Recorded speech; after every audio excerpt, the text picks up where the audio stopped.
The provision of के particular head of income. तो जो हेड होंगे इसमें, जो हेड ना हमने जो पढ़े थे 4 हेड या 5 हेड, सैलरी, इनकम, इसके बारे में है। तो इसमें क्या है, there are certain income which are only exempt from income tax, agriculture income, these incomes have to be excluded and will not form part of total income। तो कुछ इनकम ऐसी होते हैं जो मतलब पूरी तरह से एग्जेम्प्ट होती है, यानी वो टैक्सेबल नहीं होती है। इसमें एग्जाम्पल लिए उन्होंने दिया एग्रीकल्चर इनकम ना। Also some incomes are partially exempt from income tax, computed pension, these income are excluded only to extent of limit specified in the act। तो कुछ इनकम पार्शली एग्जेम्प्ट होती है, पार्शली का मतलब कुछ एग्जेम्प्ट है उसमें और कुछ टैक्सेबल है। जैसे कि पेंशन उसकी एक लिमिट होगी, उससे लिमिट से ज़्यादा होने पर ही वो टैक्सेबल हो जाएगा। देयर आर डिडक्शन,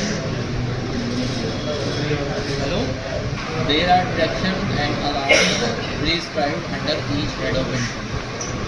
तो हम क्या करते हैं, जो भी इनकम्स के हेड होते हैं उसमें जो डिडक्शन है वो हम क्लेम करते हैं, डिडक्शन कर लेते हैं पहले।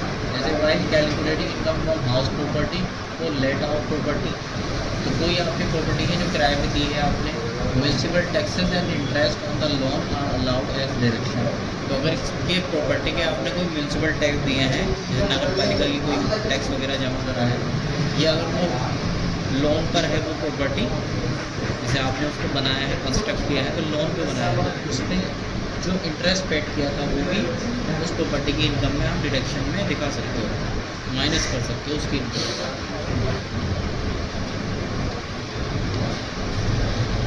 ठीक है, तो डिडक्शन इस तरह से हो सकती है।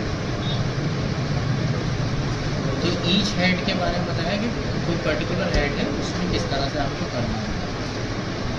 फिर है इसमें clubbing of income of spouse minor child.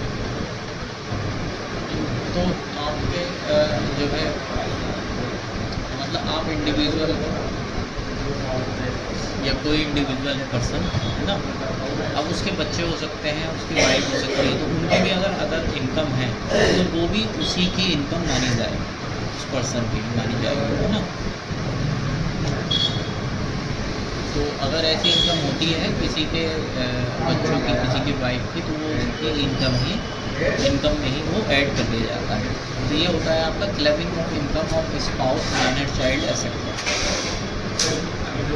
उसके बाद सेट ऑफ और carry forward and set of loss.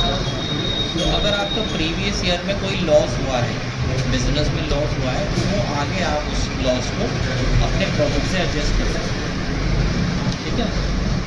NSSC may have different sources of income under the same head of income. He may have profit from one source and loss from other source। तो हो सकता है कि किसी के काफ़ी सारे sources हों इनकम के, अब एक सोर्स से उसे प्रॉफिट हुआ है और दूसरे सोर्स से उसे लॉस हुआ है। NSSC may have profit from his textile business and loss from his printing business। The loss can be set off against the profit of textile business to arrive at the net income chargeable under the head of profit and gain of business or profession। तो दो तरह के business है, किसी का textile का business है और जो है दूसरा क्या है, प्रिंटिंग का बिजनेस है। ठीक है, उसके एक बिजनेस में उसे लॉस हुआ, एक में फ़ायदा हुआ, तो जो लॉस हुआ है वो अपने प्रॉफिट से एडजस्ट कर सकता है।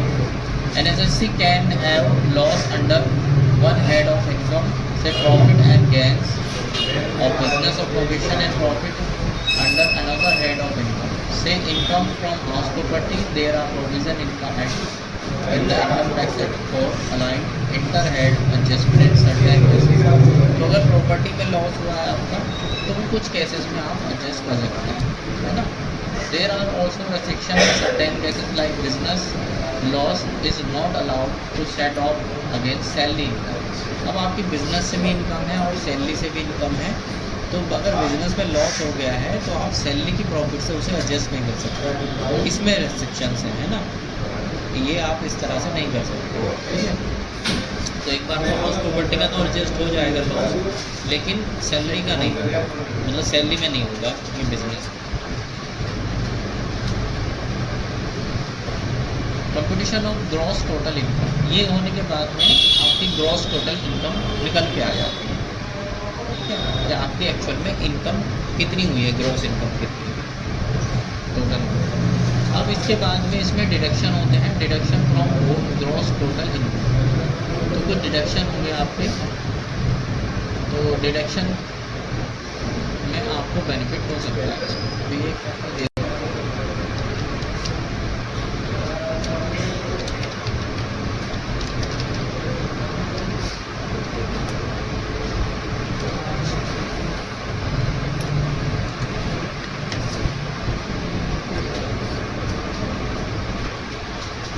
डिडक्शन जो करते हैं हम 80C of income tax act, तो 80C का डिडक्शन है, जहाँ पर आप डिडक्शन क्लेम कर सकते हैं।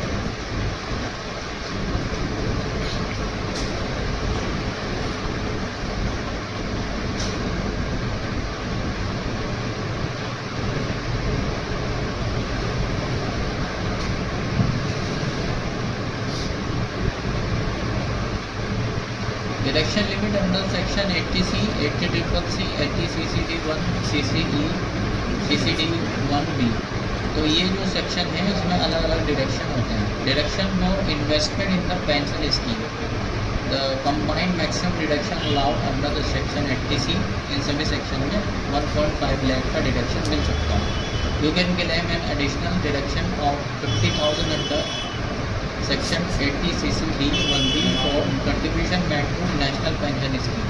अब डिडक्शन का क्या रूल होता है, जैसे अभी टोटल ग्रोस इनकम निकल के आई है ना, वो 10 लाख रुपये ग्रोस टोटल इनकम है, अगर आप डिडक्शन क्लेम करते हो उसमें तो आपने इन्वेस्टमेंट किया है, कोई लाइफ इंश्योरेंस करा लिया है ना, इस तरह की चीज़ कोई करा ली इसमें, तो उसमें क्या होगा, उसमें 1.5 लाख तक का जो साल भर में अगर आपने इन्वेस्टमेंट किया है तो वो माइनस हो जाएगा आपकी। 10 लाख की इनकम है, 1.5 लाख रुपये आपकी वो बचेगी, क्योंकि 7.5 लाख हो गई, कितने 8 लाख बचेगी है ना, 1.5 लाख आपका जो है तो उसमें कम हो जाएगा वैसे इनकम है ना, ग्रोस टोटल इनकम। तो इन डिडक्शंस का ये बेनिफिट होता है। तो 80C में है जैसे investment made in equity link saving scheme,